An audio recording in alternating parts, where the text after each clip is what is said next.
एक बड़ी पुरानी कहावत है, कहते हैं चोर की दाढ़ी में तिनका।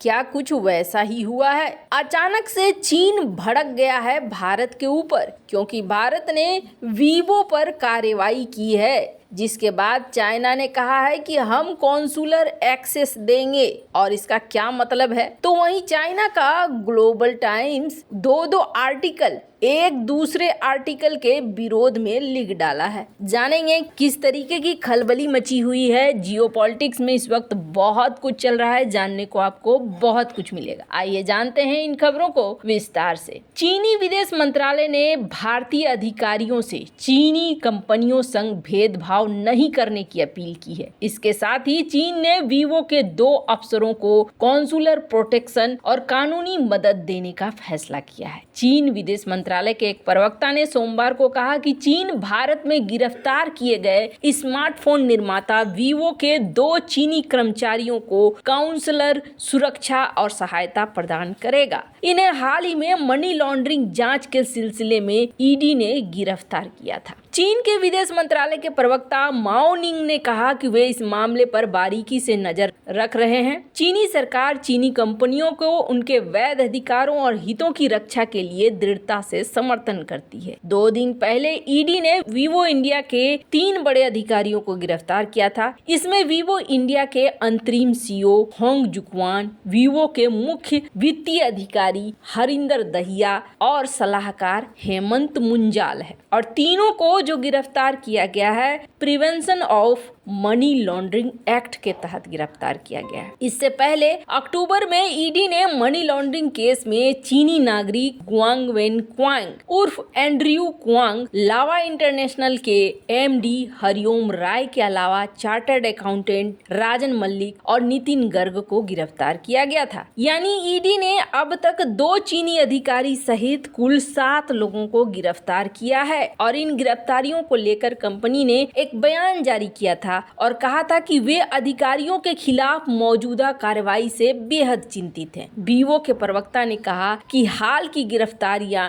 निरंतर उत्पीड़न को दिखलाती हैं। इस तरह से व्यापक उद्योग परिदृश्य में अनिश्चितता का माहौल पैदा करती है। खैर, ये तो बात रही ऊपर की। अब ग्लोबल टाइम्स ने क्या कहा है आपको बता दें। ग्लोबल टाइम्स ने अपनी पूरी बौखलाहट निकाल दी है भारत के ऊपर। सबसे पहले ये आर्टिकल छपा और इस आर्टिकल में आप क्या देख रहे हैं? इस आर्टिकल में कहा गया कि चाइना के कंपनियों को जिस तरीके से दबाने की कोशिश कर रहा है, ये कहीं न कहीं उसके खुद के उद्योग को नुकसान पहुंचाएगा और विदेशी कंपनियों के लिए ये एक कब्रगाह बन जाएगा। आपको बता दें, इस पूरे आर्टिकल में खूब गुस्सा और नाराजगी व्यक्त की गई। बताया गया कि देखो, हमारे सीईओ और सीएफओ दोनों को अरेस्ट कर लिया गया है और इस तरीके से एक झड़ी लगा दी गई है। भारत सरकार कहती है कि यहाँ मनी लॉन्ड्रिंग एक्ट के तहत इन्हें गिरफ्तार किया गया है, मतलब इन्होंने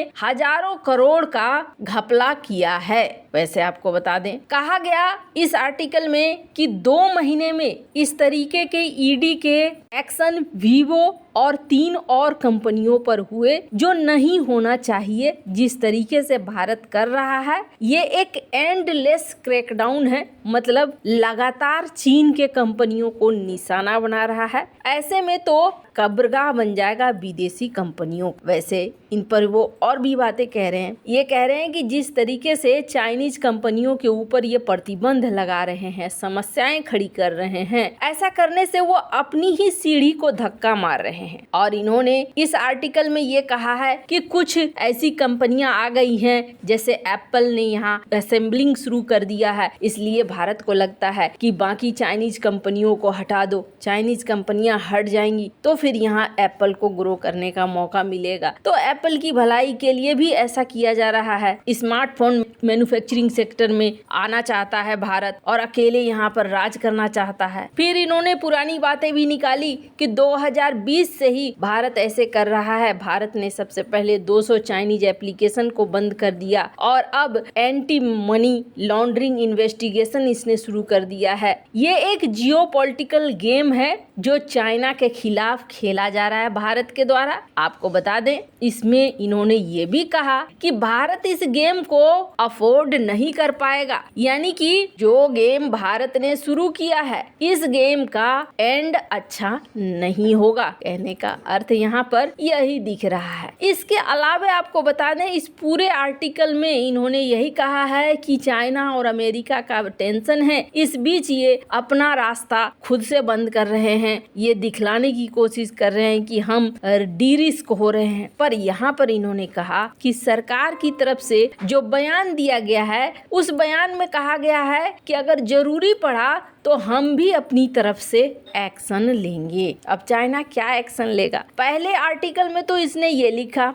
अब दूसरा आर्टिकल तुरंत उसी दिन पब्लिश होता है। और आपको बता दें, दूसरे आर्टिकल में काफी सारी बातें तो पहली जैसी रहती है, पर यहाँ पर ये तस्वीर दिखाई गई है और कुछ ऐसे वर्ड इस्तेमाल किए गए हैं जिनको देखकर इनकी बौखलाहट समझ में आती है। जैसे कि इन्होंने वर्ड इस्तेमाल किए डीपली शॉक्ड, बहुत गहरा धक्का लगा है। दूसरी बात इन्होंने कहा है कि भारत इस तरीके से कर रहा है, पहले तो Xiaomi के $670 मिलियन इन्होंने कब्जा लिए और अब इस तरीके का एक्शन ले रहा है। ये भारत का एक नया स्टाइल बता रहा है और ये स्टाइल एकदम लग रहा है जैसे रॉबरी की तरह हो, मतलब कि सीधे सीधे डकैती करने जैसा हो। अब पहले वाले के अलग ये नई बात कह रहे हैं। ये नई बात क्या कह रहे हैं? पहले इन्होंने कहा कि एप्पल ने ऐसा शुरू कर दिया, वैसा शुरू कर दिया। अब ये कह रहे हैं कि जितनी भी फॉरेन कंपनियां हैं ये जान लो भारत आज मेक इन इंडिया कार्यक्रम की तरफ बढ़ रहा है और जैसे जैसे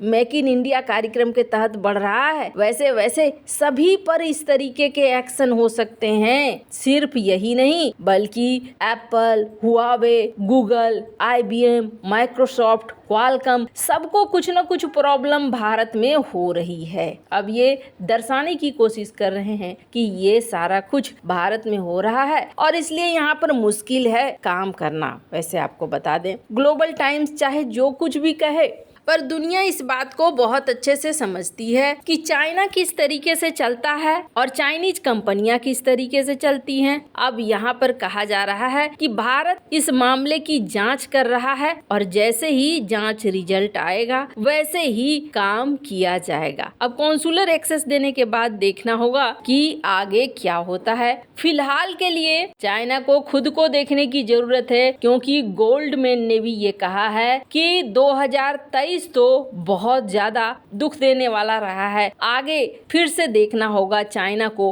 अपने इमर्जिंग मार्केट के लिए। खैर, चाइना के अंदर खुद ही बहुत सारी समस्याएं हैं, इस बीच में भारत को समझाने की कोशिश कर रहा है। वैसे इन सब मामले में आपकी क्या राय है, कमेंट कर जरूर बताएं। जल्द मिलते हैं अगली वीडियो में नई खबर के साथ।